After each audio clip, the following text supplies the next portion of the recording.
Welcome to the R.E.A.L. podcast, where hosts Shane Kilby and Duane Murphy dive deep into the world of real estate agent life. From overcoming hurdles to celebrating success, join us as we explore the journeys of industry veterans and rookies alike. Get ready for bi-weekly episodes packed with advice, feedback, and mentorship from the best in the business.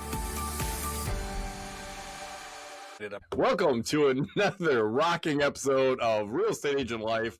I am Duane Murphy. That is Shane Kilby. We know where he's from because he always tells us, Shane, where are you from? Sweet home, Alabama.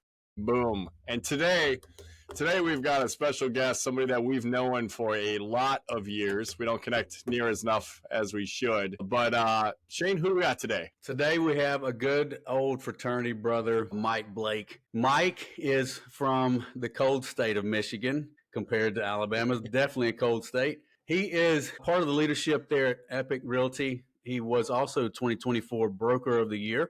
He is the Michigan managing broker and founding board member and plays a key role in expansion and agent development. He is a proven performer with multiple Icon and Centurion Award winning designations. He's been recognized as a top-tier production and consistency agent. He's also got a very strong team that is currently at over 200-plus transactions and pacing 350, I believe we discussed that earlier. Ooh.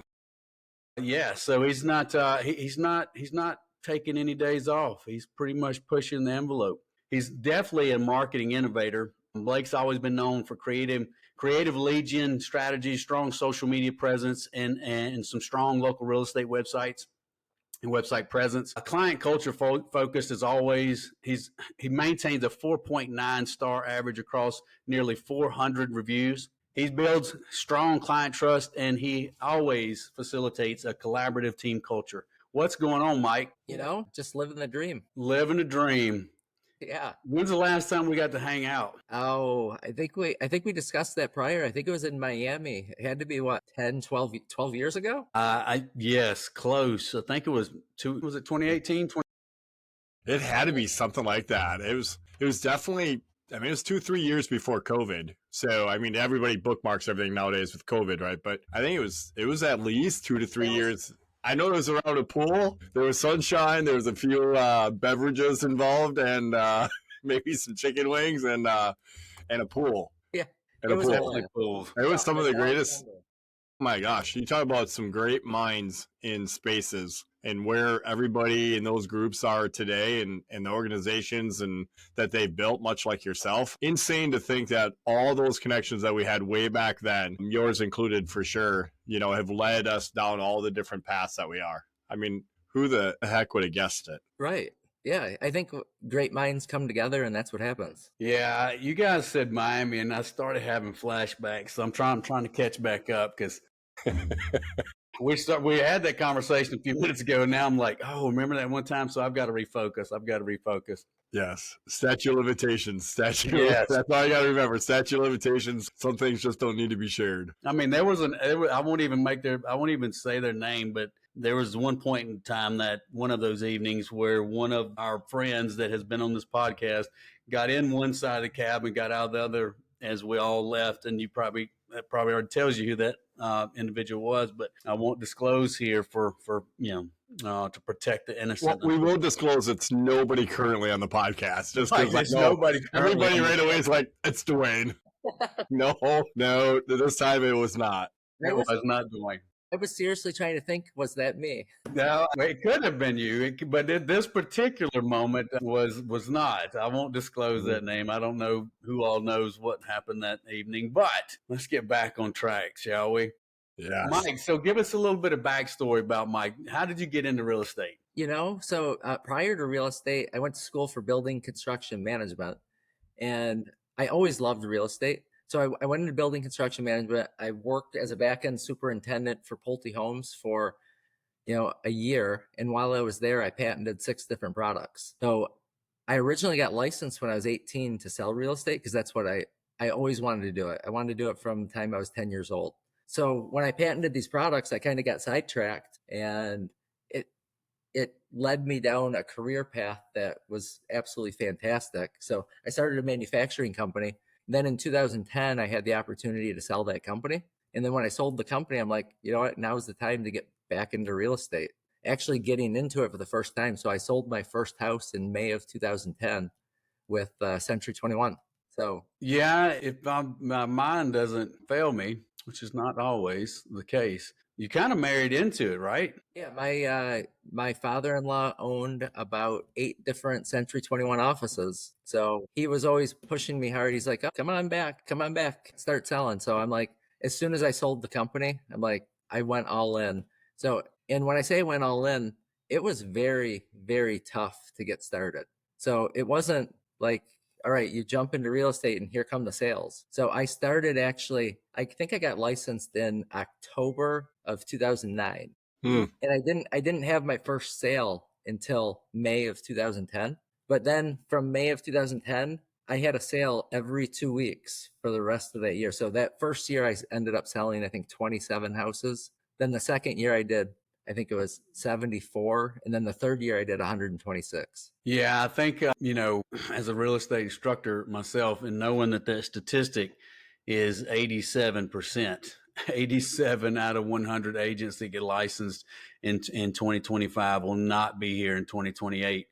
That's why it's not having a plan, not having a budget, not having spouse buy-in, not knowing what the expectations are. Yeah, so it's not the first time. Like, we hear this all the time. I mean, it takes a while before you find that traction. Once you got started in the business, and you already had developed a good foundation around construction, what would you say was the biggest success in business once you started selling homes? It was really looking at a business plan, and not just like, I see so many agents, they just come into the business without a plan.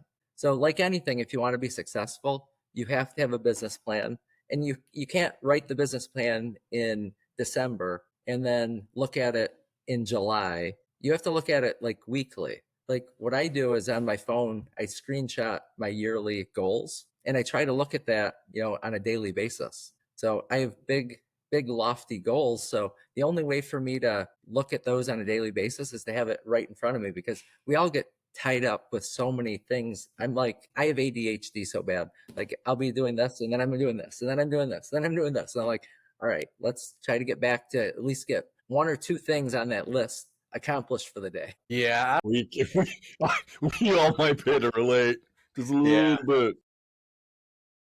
I think we all tend to have that gift of ADHD. Yeah. I claim it as a gift, sometimes a handicap, but most often as a gift. Yeah. So now, I was going to say, but while he's collecting his thought on that, Yeah. you scaled relatively quick. You doubled and then almost doubled again to that third year. Give a little bit of your backstory. Give us a little bit of the front story, like team. So is it just yourself and an admin, just you and the wife? Like, what's your structure look at like right now? And then when did you launch that structure? And has it been the same, or have you changed it? Like, typically, right, we all evolve a few times. I feel like I've recreated the wheel like 19 times. But so when I started, I literally treated it like a business. So I'm like, I was never one to go out and sit on the phones and make calls. I was always looking at it with the aspect of, what do I need to do to market to make the people call me? So it did take me a little while to build out all of these marketing systems and tools and lead generation. So once I had that in place, the leads started to funnel in, and I was getting so many, like, I was one of the first Zillow Premier agents I signed up for them in 2009. So back then I was buying entire zip codes, and I thought it was expensive. It was $353. I remember it like it was yesterday. I'm like, oh, should I put it on my credit card? Should I really do it? I'm like, yeah, I did it. Back then I was buying like entire zip codes for $353. And all the old school brokers back in the day, they're like, what do you mean you're buying leads? Like, you're paying for leads? Just open up the Bresser's phone book and start making dials. I'm like, that's not I want to make people call me. So the leads started flowing in so fast and furious that I couldn't even handle it. So within 6 months, I hired a full-time admin. And then before the year was even over, I hired my first buyer's agent because I was so busy. Unfortunately, one of my first transactions was a floor call for a $50,000 house And if you think about the time, it was 2010. So back in 2010, there was this short sales and foreclosures. Yes. So I drive like 45 minutes to the suburb of Detroit, and I'm showing houses, and there's literally people all over these neighborhoods that want to see these houses because no agents would call them back. So I'm literally showing like 5 houses, and by the time the day was over, I think I showed like 50 because all of these people they were just driving by. They're like, "Oh, do you mind if can you show it to me? Can you show it to me? Can you show it to me?" So without trying, I became the East Point King. I did not want to be the East Point King because I think out of those 27 transactions, I think probably 15 of them were under $100,000 to get started. Cutting your teeth. But it gave me the experience. So I showed more houses than any agent in our office my first year in real estate. Yeah, to go from 2010 to where you are today, that's a short period of time when you look at it.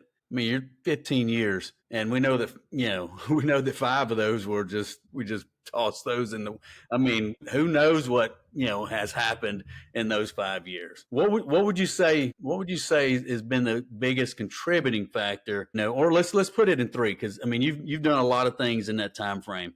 What would you say the 3 key contributing factors have taken you from there with the $50,000 opportunities in 2010, where you are today with being a part of such a huge organization and opportunity? Well, I think, like I said from the beginning, it was coming up with a business plan. And then when you get so busy, like you really have to time block. So my calendar right now is kind of scheduled out by the 15-minute intervals. So if I don't have my calendar time blocked, I won't get anything done. Like literally, I will do this and then I'll get sidetracked to this. But if I schedule it and time block it, I think the business planning, time blocking, discipline, and just rolling up your sleeves and doing the hard work that most agents just don't want to do it. Yeah. That's showing up, going to the office every day. I'm sitting from my home office today because I'm a little under the weather, but generally I go to the office every day. I still go to the office every day. How many, on my team, I have, I call it 17 agents on my local team, which they're all local. I will see 2 or 3 agents in that office on a daily basis. So they're not willing to put in the work like I was willing to. Yeah, you have to make a decision. And I know you both see this today. You've got agents that they have to pick a path.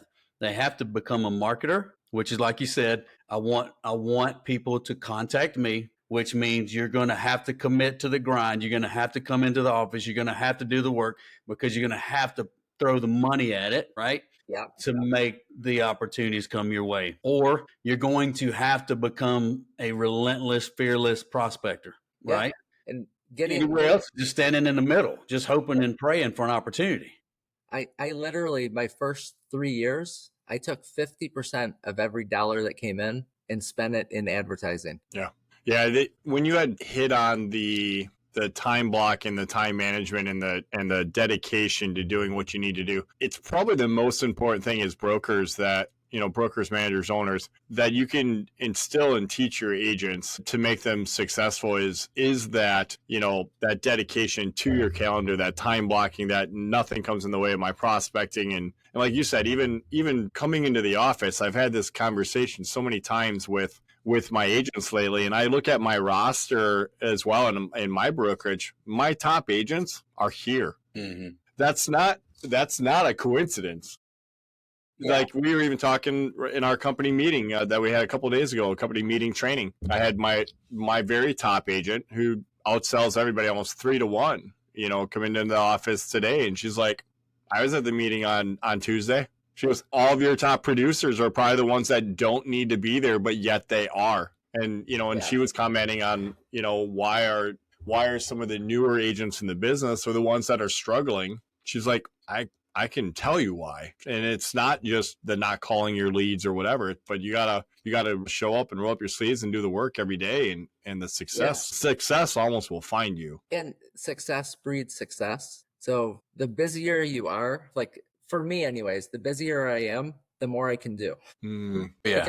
Because the more disciplined I have to be. Well, what's it? Elon Musk is like shorten the distance, tighten the space of time.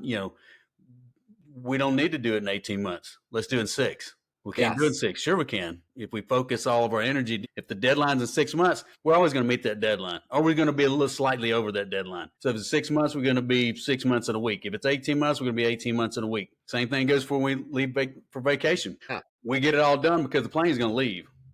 Well, I have been left. I've learned that lesson the hard way. I think it's definitely created these calls like this and these podcasts are good because there are a lot of leaders on here and top producers, right? But it's good because leadership has changed in the past 5 years. Leadership's changed because we were used to walking into offices full of people. And the energy's there. Like you said, I was listening closely because you were like, I'm still going to the office every day. And I'm seeing 2 to 3 of my 17. That's what I keyed in on. I'm like, okay, so he's still doing it, even though it's 60% drop in who's coming into office every day. So that's been it's a different mindset shift for leadership. Would you agree or disagree? 100% agree. But I still believe that all the people who do show up, and they don't necessarily have to go into our physical office, but I can tell just in the dials. Like, we all have CRMs. You can see who's showing up and actually doing the work. Yeah, I've been watching. That's a great point. I've been watching on the backside of our CRM, right? Because you have the transparency of it. And so if I all of a sudden don't see anyone that they haven't logged into their CRM in 2-3 days, it's like I'm sending them a little note and just reaching out to them, being like, "Hey, is everything okay? Like, is there something going on like that I need to know about? Like, should I be dialing 911, sending an ambulance? Like, is there like, do you need help? Like, what's going on? Because you haven't touched your CRM in 3 days, and it's not, it's not trying to be Big Brother, but it's like it's the stuff you need to do in order to pay your bills, feed your family. Like, if you're not doing that, what are you doing? Like your CRM, you have to treat it like it's your organs, like it's your lifeblood of your business. If your CRM is not healthy, your business is not healthy. No. Yeah, it's just, it is like your physical health. It is the lifeblood of what you do. You got to start there. You got to finish there. And so, one thing that we've done that has helped a lot with that, about probably the last, year, close to years, is we do, we've always done role play, but in times past, we did it in the office, right? We did it with, those that were there present. But for the past year, we've started doing that 3 days a week, 8 to 8:30. And it's more of a community call disguised as role play. So we get a couple of good role play calls in there, but it's also a check-in, check-up on everybody, see how everybody's doing, right, and make those connections. Yeah, it helps them get them focused early in the morning. So, Mike, you've racked up some mega success over your years, starting right after the Great Recession and the Great Market Reset to where we are today, with a up and coming, fast growing national brand. Lots of success. What would you say so far has been your biggest failure in business? Man, so many. You want to borrow a few of mine? We'll give you a few more. So everyone always says that you should get into investment properties. So I don't know. Every time, and I don't learn, I never seem to learn this lesson, and I keep just going back and buying these stupid investment properties. And every time I go and buy one of these damn things, my business drops dramatically because I changed my focus from my sales and my team to rehabbing an apartment building. That'll take me, a year to a year and a half to do it. And the amount that I make on it is half the amount I would have made if I just stayed focused in selling real estate like I should have been doing. So I've learned over the years, now I love investments and I love different revenue streams, but I no longer want ones that I have to deal with myself. So I like the more hands-off investments. And that's one of the reasons why I made the switch to a revenue share brokerage, because I've done the grind and I really wanted a taste of actual residual. I tried it at a previous brokerage and it was my own fault why I didn't be ultra successful at my last brokerage, because I was still focused on just running my team. I wasn't focused on agent attraction. And So when I had the opportunity to be the state managing broker for Epic Realty, I'm like, all right, this is a time where I can actually start over from ground zero with having and doing the right things from day one. Because when I came over to Epic, I was agent number 225. We're now at 5,000 agents, and I've been here for 20 months, and I have 480 in my revenue share group. Nice. And like that is like I could retire tomorrow off my rev share income now. So if I would have thought 20 months ago that that was ever possible, I knew it was possible because I have friends that are doing it and did it. But when I look back, it seemed so impossible. But now just 20 months later, like it's mind blowing. Yeah. What's that saying that you overestimate what you can do in a day and underestimate what you can do in a year? And and that's almost the same thing, right? It's like building any organization, whether that's your rev share group or it's building an organization such, an independent brokerage such as ours, or your teams, right? It doesn't matter what it is. It seems so insurmountable, like impossible. And then, and then you're just getting there, right? Taking a couple steps back, getting there, taking a few more steps back, getting there. And before you know it, all of a sudden you look at it going, wow, I was over there thinking where I am today was almost unachievable. What's crazy is, so each one of us, we've all ran large teams or brokerages. And so it's so hard to get out of your own way and just continue to build it. So you hit a threshold and then you're stuck at that threshold. So with the revenue share model that I'm in now, so I personally brought in 31 people, and the 31 people turned into 480. So in my mindset, it was like, I got to start thinking smarter. Look at the people who I do bring in. So I don't just bring in any agent in my group now. I bring in team leaders, brokers, and influencers. So if I think they're like-minded and want to grow, because I have so little time, but the time I spend 50% of my time completely focusing on the people that are underneath me and fully supporting them. So those 31 people, are each responsible for 17 or 18 people each, which is like when I finally got that aha moment, I'm like, all right, I could be recruiting these individual people to my team, and it's like a revolving door always. One in, one out, one in, one out, maybe two in, one out.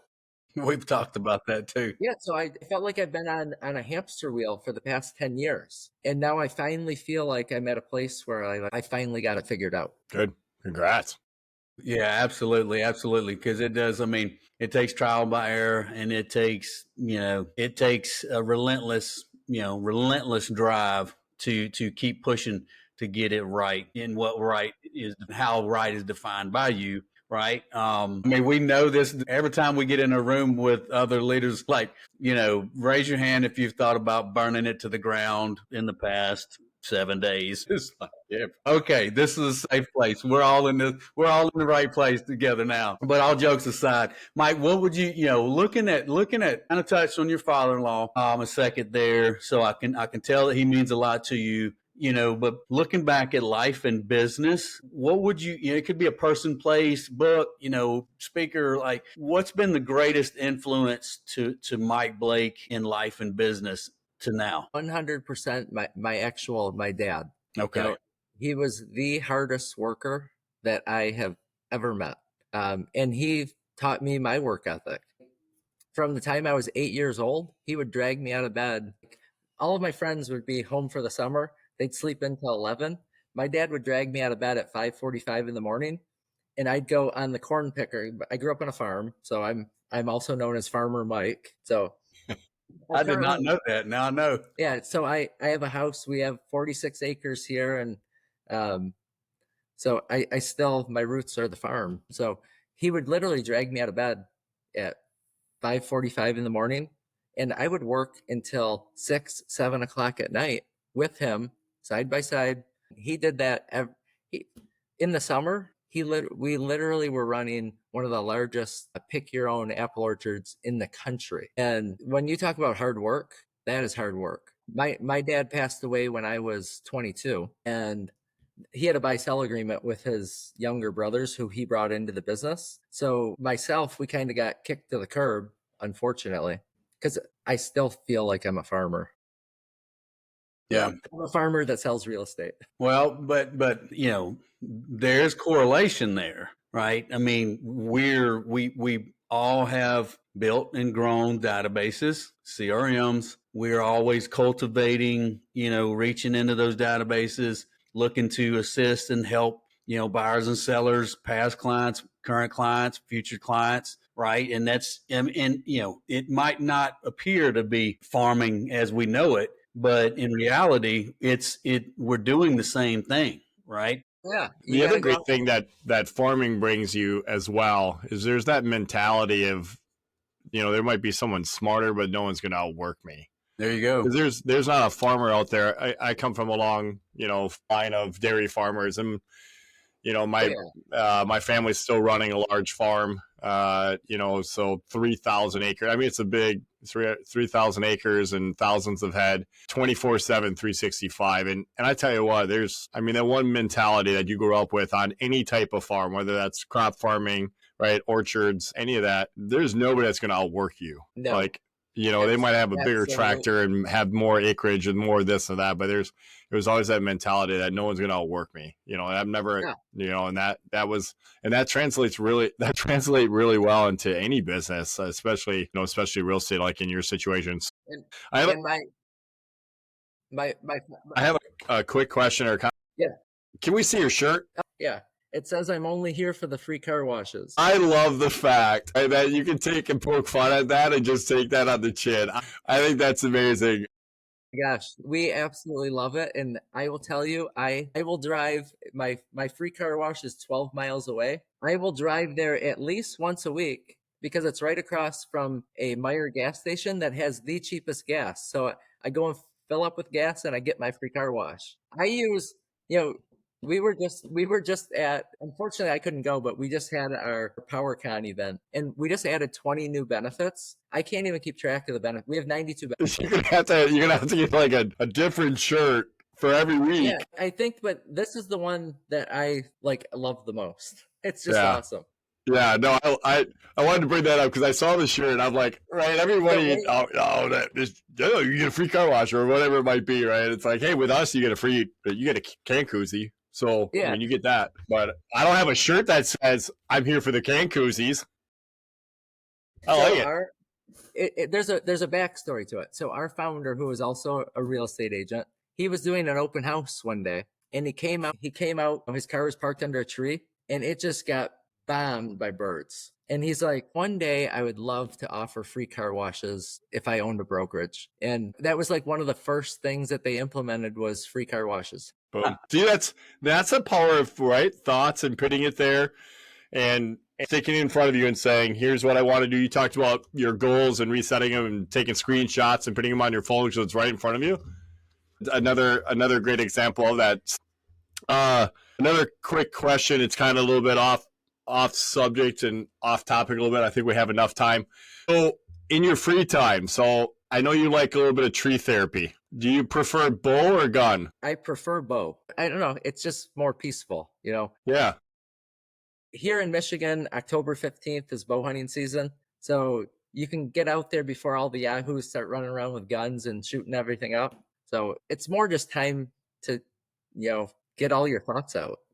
Sitting in a tree stand for 2 hours. I used to go use a climber and all that stuff, but now I'm in a nice heated blind. In October, we don't really need heat, but as you get to December, you need some heat. Yeah, it's our bow season starts the same time, October 15th, but it's so brutally hot. It's so brutally hot and humid here. Mosquitoes are terrible. Snakes are still out, so it's. We do it because it's been forever since we got to go into the woods and have that treetop therapy. Yeah. It doesn't take but a few trips to the woods. Like, okay, it's got to come down under 70 degrees. It's got to come under 70 degrees. It's the most. I was going to say, there's no better way to reset your mind. If you need a different perspective on life or just need to get some stuff straight in your head, there's not a tree that can't make that happen. When you're sitting up in it by yourself, or for me as well, I over the years now, I've more and more, I call it swamp therapy. I tell you what, sitting in a swamp just watching the sun come up or just sitting in a tree and watching the sun come up. And, maybe not everybody doesn't hunt who listens to this, don't care. But I tell you what, you don't know what you're missing until you are one with nature and just sitting there and watching all of God's beauty and having it all happen around you. And it doesn't have to be hunting. It can be going to your closest park and just, going for Solitude. an hour Solitude. walk. Yeah. The solitude is powerful. I think, what is it? Was it Jim Rohn that said, go spend 30 minutes in silence and watch what happens? I'm dying to go on alone. You know Right. what alone is? Mm-hmm. Oh yeah. I would love to do alone. Yeah. Yeah. Yeah, maybe. Duane, somebody has to talk back to Duane. He can talk, but it's got to be an echo or something's got to come back to Duane. I don't know. My ADD probably would keep me rather entertained for a while, though. It was like earlier today. I spent 30. I had the timer set. It was 42. It was like 42 minutes in my sauna. So I have an infrared sauna. By the way, shameless plug. Those things are amazing. If you don't have one, get one. It's legit. So I have an infrared sauna and it just helps take away all the soreness, and it kind of counts as working out, I think. But so 40, and I usually have music playing or I'm listening to Audible or whatever it may be. And today I made the decision. I'm like, nope, I'm going to go in there for the entire session. I'm just nothing. I'm going to have no music, no distractions, whatever. It's just going to be me and my thoughts. That was one full sauna. You would think there was 10 people in there with me, but I bet 42 minutes of you without any type of sound or any device is probably like hours of endearment. Yeah, that's like concentration camp stuff right there. I tell you, it's crazy. But the big question is, did you go get in the cold plunge afterwards? Sure, though. But Wisconsin's practically a cold plunge like 9 months of the year, so I don't have to do it on the off months. I mean, it's sort of like up where Mike's at. I mean, everyone's like, "Oh yeah, cold plunge." Our state's a cold plunge for 9 months of the years. Y'all down south don't get that. Mike, so somebody who's coming up, maybe even yourself, you're looking way back when you were younger and you were coming up in the business and on the journey. Was it something that you wish somebody would have told you and maybe whispered in your ear and gave you some advice that you didn't get that you would now maybe give someone else?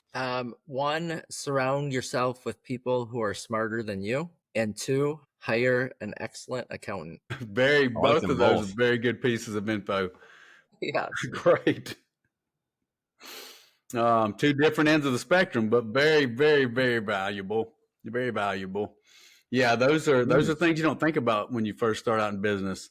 No, I think like a lot of people that are probably listening and going to be watching this and tuning in, they're going to be at the stage where they're going to hire that first hire. And that first hire is so important because it can literally make or break your business. That first hire, in my mind, is the most important person that you'll ever hire in your entire career. Hire slow, fire fast. Yeah, hire slow, fire fast. But don't be afraid to hire. It is a very critical position. But it's just as bad as if you get cold feet and don't hire that position. Yeah, and then like some of the biggest mistakes that I've made is keeping people around that are toxic. Mm-hmm. That they might have been good for me, but they weren't good for my whole team. And one toxic person can bring down your whole company. Absolutely. So Mike, if anybody, and there will be lots of folks that want to connect with you, follow you and build a strong connection with you, how can they reach out to you? How can they connect with you, Mike? They can always find me on Facebook. Facebook's probably the number one tool that I use. FarmerMike.com. Yeah. Or you can always call 877-CALL-MIKE. That's my phone number too. Or my email, Mike@877-CALL-MIKE. Or call Mike or Mike at 877-CALL-MIKE. Yep, you got it. That is epic. No pun intended. I knew he was going to get one in there somewhere. We were having a discussion on, is it epic or is it epique? It is epic, but a lot of people like to call it epique. So that's if you look at it from a French standpoint, it would be epique. Epique, yes. I like that. Upper scale. I like it. Yeah. Well, Duane, Mike's got fish to fry and he's got agents to attract and he's got agents to train and coach and lead you in to knock out of the park. So take us out of here so Mike doesn't get late for his next appointment. All right. Well, I tell you what, we appreciate you listening to another episode of Real Estate Agent Life. I'm Duane. That's Shane. And we just got done talking with Mike. And now you know what to do at the end of this. If you liked what you heard today or on any of our episodes, don't be afraid. Hit that, what do we say? Smash that subscribe button. Smash the button, right? And then there's another little cool feature. You can hit that review button. Leave us 5 stars because we like 5-star reviews. It gives us Google juice. And then we just start climbing. And then everybody sees us. And then we can help more great people just like yourself. So if you know somebody who'd like to be on our show, or if you'd like to be on our show, give us a hit. You can find us anywhere on Facebook, Instagram, and all that other fun stuff. I think we're even on that Apple, YouTube. What's that? Yeah, Spotify, Apple Tunes. I think we even got some tweets or something. So find us on social media. We'd love to hear from you. And until next time, thanks for tuning in and peace out. Peace. See you. Thanks for joining us on this episode of the R.E.A.L. podcast. Don't forget to connect with us on YouTube, Facebook, Instagram, and TikTok for more exclusive content. Keep striving for success, and we'll see you in the next episode.